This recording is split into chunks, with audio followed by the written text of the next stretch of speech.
Hindi mo alam kung ano ang carbohydrate limitations mo? Pwes, pakinggan mo ang katawan mo. Tapusin mo ang video para malaman mo ang signs na sobra-sobra ka na, and I mean sobra ka na sa carbohydrates. Pero teka, bago tayo magpatuloy, paki-follow mo naman po ako dito dahil kapansin-pansin na ang daming ang nanonood sa atin dito po sa ating page pero hindi naka-follow. O ito na, narito na ang explanation ko.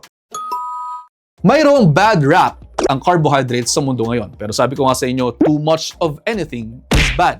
Kung hindi maganda ang sobra, hindi rin maganda ang kulang. Sa isang healthy individual, ang normal na individual, ang carbohydrates po ay maaaring mag-constitute ng around 45 to 60% ng inyong total caloric requirements. Po pwedeng bumaba ng onti dyan, mayroon po kasing role ang carbohydrates sa buhay natin. Nagbibigay yan ng ready source of energy. Hoy, anong ready source of energy sinasabi mo? Kaya namang ibigay yan ng proteins at fats. Mabilis po kasing ma-burn ang carbohydrates at yan ay ginagamit ding pagprotekta ng protina from being used up.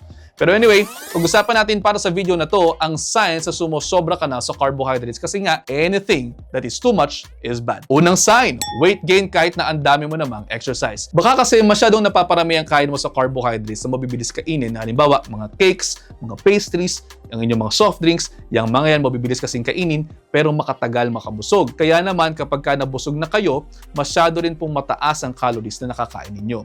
Ang problema dyan, kapag ka ganyang tumataas ang nakakain mong level ng calories from carbohydrates, mas mabilis ka ring tataba, hence the weight gain. Pangalawa, energy crashes. Yun bang parang, may energy ka to begin with, tapos biglang crash down ka o biglang bagsak na bagsak ang enerhiya mo. Sabi nga natin, ready source of energy ang carbs pero medyo may katrayduran din yan na po pwedeng maging mabilis na mag-use up. Kaya po pwedeng bumagsak ang inyong mga enerhiya. Ang dapat ay ang palitan ng inyong mga nakakaing simple carbs ng mga complex ones para hindi mabilis magamit ang carbohydrate load. Kumbaga, para ka lamang nagbibigay ng allowance sa anak mo. Sa ganitong pamaraan, unti-unti ang paggamit sa enerhiya at hindi ubos-ubos biyaya para hindi bigla ang babagsak ang energy levels. Steady source, kumbaga. Pangatlo, cravings for sweets. Ang sweets kasi at simple sugars ay po pwedeng medyo releasing factor ng dopamine kaya medyo parang addictive ang kwento niyan. Dahil habit forming, po pwedeng masyadong napaparami ang kain mo ng carbohydrates lalo ng simple carbs kaya po pwedeng maghahanap ka pa ng maghahanap ng ganyan. Ang sagot dito, try nyong i-detox ang sarili nyo from the simple carbohydrates. Hindi nyo nakahanap-hanapin yung mga yan.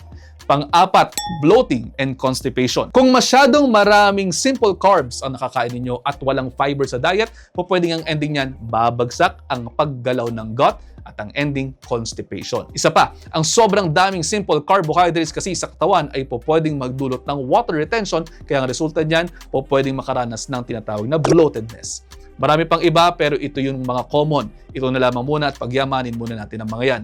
Laging tandaan, hindi po ito para i-demonize ang carbs o kahit na ano pa mga food group. Sinasabi lamang natin na anything that is too much can be harmful for our bodies. Kaya naman, moderation, variety, and balance ang kailangan natin para nang sa ganoon ay hindi magkaroon ng problema in the long run. At paano? Makikishare naman po nito sa inyong mga kaibigan, baka sakaling mas marami pa tayong matulungan. See you ulit next time. Ingat!